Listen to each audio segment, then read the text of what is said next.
रुकिए, अगर आप भी क्लास 10 के छात्र हैं और 2027 में मैट्रिक का एग्ज़ाम देने वाले हैं तो यह वीडियो आप लोगों के लिए बहुत ही ज़रूरी है, क्योंकि इस वीडियो में भौतिकी यानी फिजिक्स का ऐसे वायरल ऑब्जेक्टिव क्वेश्चन लेकर आए हैं जो कि आपके एग्ज़ाम में 100% आने की संभावना है। तो इस वीडियो को लास्ट तक जरूर देखिएगा, क्योंकि यह वीडियो बहुत पहला चैप्टर का है, प्रकाश के प्रवर्तन और अपवर्तन में। तो अगर आप लोग इसका ऑब्जेक्टिव क्वेश्चन याद कर लेते हैं तो एग्ज़ाम में एक भी आपका ऑब्जेक्टिव क्वेश्चन इस चैप्टर से नहीं छूटेगा। तो इस वीडियो को अंत तक जरूर देखिएगा। पहला क्वेश्चन देखिए और इसका आंसर लगाइए। पहला क्वेश्चन क्या कह रहा है? प्रकाश की किरण गमन करती है, ऑप्शन है सीधी रेखा में कि टेढ़ी रेखा में कि किसी भी दिशा में कि इनमें से कोई नहीं। तो याद रखेंगे प्रकाश की किरण जो है ना वो सीधी रेखा में गमन करती है। किस रेखा में? ऑप्शन ए आपका सही हो जाएगा। ऑप्शन ए को याद कर लेंगे और जितने भी क्वेश्चन कराएंगे बाबू सब आपके 2027 एग्जाम के लिए इंपॉर्टेंट प्रश्न है। तो ये हर एक बच्चे तक इस वीडियो को जरूर शेयर करिएगा ताकि सारे बच्चों के ये सब प्रश्न याद हो पाए। दूसरा क्वेश्चन देखिए, क्वेश्चन नंबर 2 कह रहा है कि प्रकाश का वेग न्यूनतम होता है। ये भी बहुत ही इंपॉर्टेंट क्वेश्चन है। तो प्रकाश का वेग न्यूनतम होता है तो कांच में, कांच में ना सबसे कम होता है और सबसे अधिक जो होता है निर्वात में होता है। तो ये सब क्वेश्चन आपको याद कर लेना है, यानी ऑप्शन डी आपका सही हो जाएगा। ऑप्शन डी को याद कर लेना है। चलिए तीसरा क्वेश्चन देखते हैं। क्वेश्चन नंबर 3 कह रहा है कि मोटर गाड़ी के चालक के सामने लगा रहता है। बताइए तो मोटर गाड़ी के चालक के सामने कौन सा दर्पण लगा रहता है? समतल दर्पण, उत्तल दर्पण, अवतल दर्पण की उत्तल लेंस लगा रहता है? तीसरा का आंसर याद रखिएगा, उत्तल दर्पण लगा रहता है। कौन सा दर्पण बाबू? उत्तल दर्पण, यानी ऑप्शन बी आपका सही हो जाएगा। ऑप्शन बी को एकदम याद कर लीजिएगा। नेक्स्ट क्वेश्चन की ओर चलते हैं। चौथा प्रश्न, क्वेश्चन नंबर 4 कह रहा है कि मोटर कार के हेडलाइट में किसका प्रयोग होता है? तो मोटर कार के हेडलाइट में किसका प्रयोग होता है? समतल दर्पण का, उत्तल दर्पण का, अवतल दर्पण का कि उत्तल लेंस का? तो याद रखेंगे 4 का जो आंसर हो जाएगा ऑप्शन सी अवतल दर्पण का होता है, यानी ऑप्शन सी को एकदम याद कर लीजिएगा। ऑप्शन सी बिल्कुल सही हो जाएगा।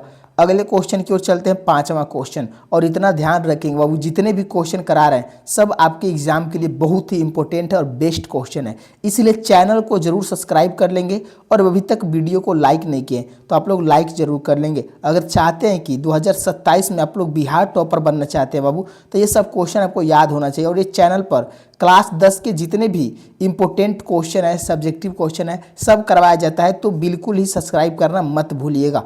तो चलिए अब 5वां का आंसर लगाइए। कह रहा है कि समतल दर्पण द्वारा बना प्रतिबिंब होता है। तो समतल दर्पण के द्वारा बना प्रतिबिंब होता है, वास्तविक होता है, काल्पनिक होता है कि दोनों होता है कि इनमें से कोई नहीं होता है?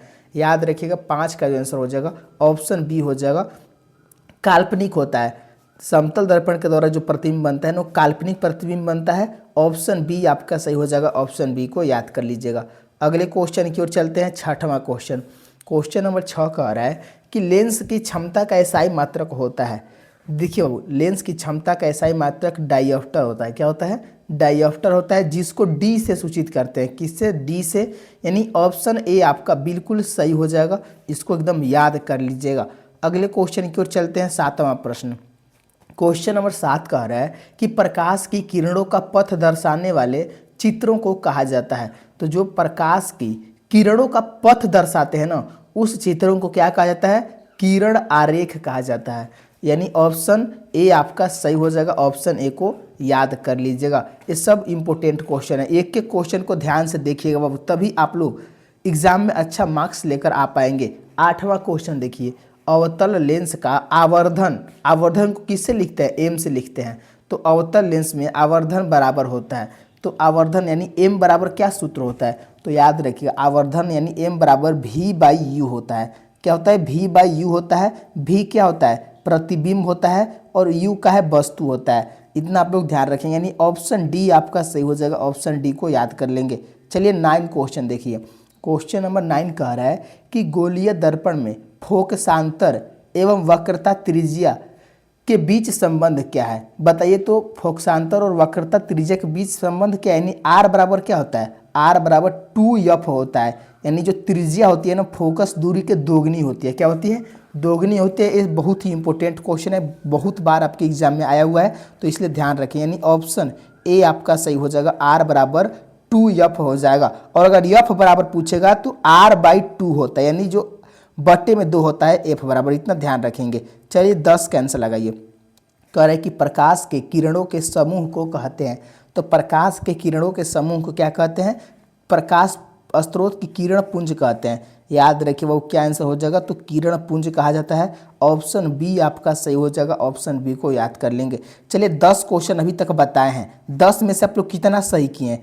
अगर आप लोग कमेंट में बता देते हैं बाबू कि 10 में 10 सही किए हैं ना बाबू, तो समझिए अगला टॉपर आप लोग बिहार बोर्ड में जरूर बन सकते हैं। बस मेहनत करने की ज़रूरत है। 11 का आंसर लगाइए। उत्तल लेंस की क्षमता होती है। याद रखिएगा, अगर उत्तल लेंस की क्षमता पूछेगा ना तो यह हमेशा प्लस में होती है। प्लस कहने का मतलब धनात्मक होती है, यह कभी माइनस में नहीं होता है, इतना ध्यान रखेंगे। तो इसका आंसर क्या हो जाएगा? 11 का आंसर हो जाएगा ऑप्शन बी। उत्तल लेंस की क्षमता जो होती है धनात्मक होती है, ध्यान रखिएगा। चलिए देखिए 12 का आंसर लगाइए। पूछ रहा है अवतल लेंस की क्षमता होती है। अवतल लेंस की क्षमता वो माइनस में होती है, यानी ऋणात्मक होती है, इतना आप लोग ध्यान रखेंगे। ये 2 क्वेश्चन में से कोई एक क्वेश्चन आपके एग्जाम में आता है, तो इतना आप लोग ध्यान रखिएगा। अगले क्वेश्चन की ओर चलते हैं। नेक्स्ट क्वेश्चन 13 प्रश्न का आंसर लगाइए कि उत्तल लेंस को कहते हैं। उत्तल लेंस को क्या कहा जाता है? याद रखेंगे, उत्तल लेंस को अभिसारी लेंस कहा जाता है। अभिसारी लेंस कहा जाता है, ऑप्शन ए आपका सही हो जाएगा। अगले क्वेश्चन की ओर चलते हैं। नेक्स्ट क्वेश्चन 14 प्रश्न, क्वेश्चन नंबर 14 कह रहा है कि अवतल लेंस को कहते हैं। अवतल लेंस को बाबू क्या कहते हैं? अपसारी कहते हैं। उत्तल लेंस को अभिसारी कहते हैं, अवतल लेंस को अपसारी कहते हैं, यानी सी क्या हो जाएगा? 14 का ऑप्शन सी हो जाएगा, इसको ध्यान रखेंगे। देखिए 15 क्वेश्चन, क्वेश्चन नंबर 15 का आंसर लगाइए, फटाफट आंसर दीजिए। तो क्वेश्चन नंबर 15 कह रहा है कि निम्न में से कौन सा पदार्थ है लेंस बनाने के लिए प्रयुक्त नहीं किया जा सकता है? कौन सा ऐसा पदार्थ है बाबू जो कि लेंस बनाने में प्रयोग में नहीं आता है? देखिए जल का प्रयोग करते हैं, कांच का भी प्रयोग करते हैं, प्लास्टिक का भी करते हैं, लेकिन मिट्टी का हम लोग प्रयोग नहीं करते हैं, यानी ऑप्शन डी आपका सही हो जाएगा। ऑप्शन डी को याद कर लेंगे। और एक बात फिर से बोलना चाहते हैं बाबू, अगर आप लोग न्यू स्टूडेंट हैं तो चैनल को अभी सब्सक्राइब कर लीजिए। यही बेस्ट मौका है आप लोगों का एग्ज़ाम की तैयारी करने का। साल भर में हम आप लोगों को एक एक क्वेश्चन याद करवा देंगे पूरे किताब सा। तो आप लोग चैनल को ज़रूर सब्सक्राइब करके जुड़ जाइएगा, ताकि आपको नोटिफिकेशन जब भी हम क्लास कराएंगे तो नोटिफिकेशन मिल जाएगा। 16 का आंसर लगाइए। किस दर्पण से हमेशा वस्तु से छोटा प्रतिबिंब प्राप्त होता है? तो किस दर्पण से हमेशा वस्तु से छोटा प्रतिबिंब प्राप्त होता है? करे समतल दर्पण, उत्तल दर्पण, अवतल दर्पण की कोई नहीं। तो छोटा प्रतिबिंब जो प्राप्त होता है ना, उत्तल से प्राप्त होता है, उत्तल दर्पण से। 16 का आंसर हो जाएगा ऑप्शन बी। ऑप्शन बी आपको एकदम याद कर लेना है। अगले क्वेश्चन की ओर चलते हैं। नेक्स्ट क्वेश्चन 17 का आंसर लगाइए। कह रहा है कि किस दर्पण से वस्तु का बड़ा प्रतिबिंब प्राप्त होता है? तो बड़ा प्रतिबिंब हमेशा अवतल से होता है। किससे होता है बाबू? अवतल दर्पण से होता है, यानी ऑप्शन बी आपका सही हो जाएगा। ये सब क्वेश्चन आपको याद होना चाहिए, और ये बहुत ही हल्का क्वेश्चन है और बहुत ही इंपॉर्टेंट क्वेश्चन है।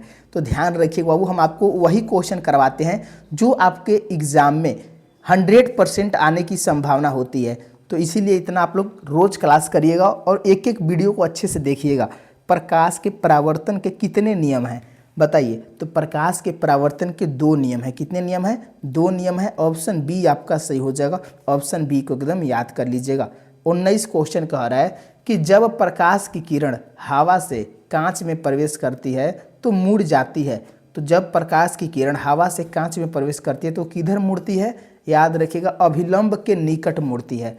कहाँ मुड़ती है बाबू? अभिलंब के निकट मुड़ती है। ऑप्शन बी आपका सही हो जाएगा। ऑप्शन बी को एकदम याद कर लीजिएगा। अगले क्वेश्चन की ओर चलते हैं। 20वां क्वेश्चन, क्वेश्चन नंबर 20 कह रहा है कि फोटोग्राफी कैमरा का अभिदृश्यक होता है। तो जो कैमरा का अभिदृश्यक होता है, जो लेंस होता है ना, वो क्या होता है? तो 20 का आंसर याद रखिएगा, उत्तल लेंस होता है। क्या होता है? उत्तल लेंस होता है। ऑप्शन ए आपका सही हो जाएगा। ऑप्शन ए को एकदम ध्यान में रखिएगा। चलिए 21 क्वेश्चन देखिए। कह रहा है साइड मिरर के रूप में प्रयुक्त होता है। साइड मिरर के रूप में कौन सा दर्पण का प्रयोग करते हैं? देखिए लेंस का प्रयोग नहीं किया जाता है, प्रिज्म का भी प्रयोग नहीं किया जाता है, यानी अवतल होगा कि उत्तल दर्पण होगा? क्या हो जाएगा? तो 21 का आंसर याद रखेंगे। साइड मिरर के रूप में उत्तल दर्पण का प्रयोग किया जाता है, यानी ऑप्शन बी आपका सही हो जाएगा। ऑप्शन बी को याद कर लेंगे। और एक बार आप लोग कमेंट में बताइए कि आपको समझ में आ रहा है कि नहीं बाबू, क्वेश्चन जो हम बता रहे हैं आप लोगों को याद हो रहा है कि नहीं बाबू। अगर ध्यान से सुनिएगा तो एक एक क्वेश्चन आपको एकदम याद हो जाएगा।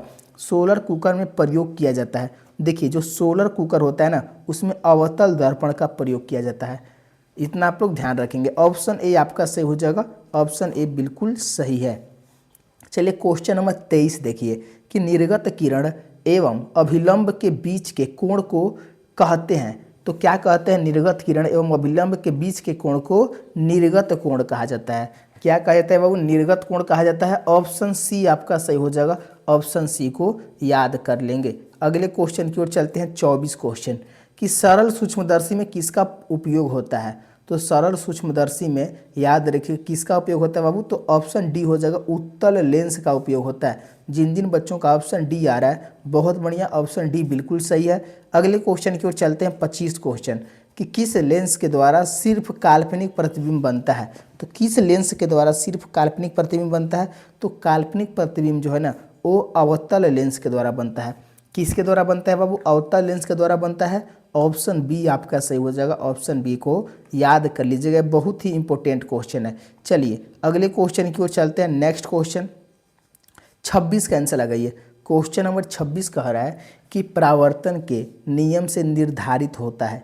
तो परावर्तन के नियम से क्या निर्धारित होता है, आपतन कोण बराबर परावर्तन कोण कि परावर्तन कोण बराबर अपवर्तन कोण। याद रखिए बाबू, परावर्तन के नियम से क्या निर्धारित होता है, तो आपतन कोण बराबर परावर्तन कोण होता है। यह बहुत ही इंपॉर्टेंट क्वेश्चन है, इसका आंसर जो हो जाएगा ऑप्शन ए हो जाएगा, ऑप्शन ए को याद कर लीजिएगा। 27 क्वेश्चन देखिए, क्वेश्चन नंबर 27 कह रहा है कि काल्पनिक प्रतिबिंब होता है।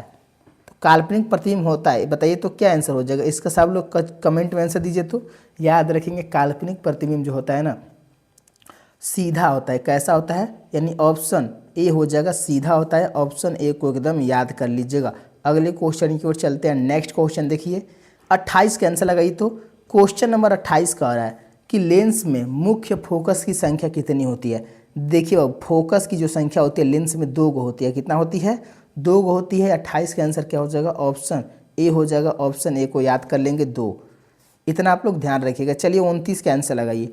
कह रहा है क्या कि सर्च लाइट का परावर्तक सतह होता है। सर्च लाइट का परावर्तक सतह क्या होता है, 29 का आंसर क्या हो जाएगा, ऑप्शन बी हो जाएगा, अवतल होता है। क्या होता है, सर्च लाइट का जो परावर्तक सतह होता है क्या होता है, अवतल होता है, यानी ऑप्शन बी आपका सही हो जाएगा, ऑप्शन बी को याद कर लीजिएगा। नेक्स्ट क्वेश्चन की ओर चलते हैं। अगला क्वेश्चन 30वां क्वेश्चन, क्वेश्चन नंबर 30 कह रहा है कि दाढ़ी बनाने में कौन सा दर्पण प्रयुक्त होता है। तो दाढ़ी बनाने में कौन सा दर्पण प्रयुक्त होता है, समतल, उत्तल, अवतल कि कोई नहीं। क्या आंसर हो जाएगा, 30 का आंसर याद रखेंगे, ऑप्शन सी हो जाएगा, अवतल होता है। यानी ऑप्शन सी जो बच्चे लगा रहे हैं बहुत बढ़िया, ऑप्शन सी को ध्यान रखिएगा। तो देखिए बाबू आज हम लोग फिजिक्स का पहला चैप्टर का 30 इंपॉर्टेंट क्वेश्चन करे हैं। अगर वीडियो अच्छा लगा है तो चैनल को सब्सक्राइब करके वीडियो को लाइक ज़रूर कर दीजिएगा और अपने दोस्तों को ज़रूर शेयर करिएगा। तो मिलते हैं नेक्स्ट क्लास में। धन्यवाद दोस्तों, जय हिंद दोस्तों।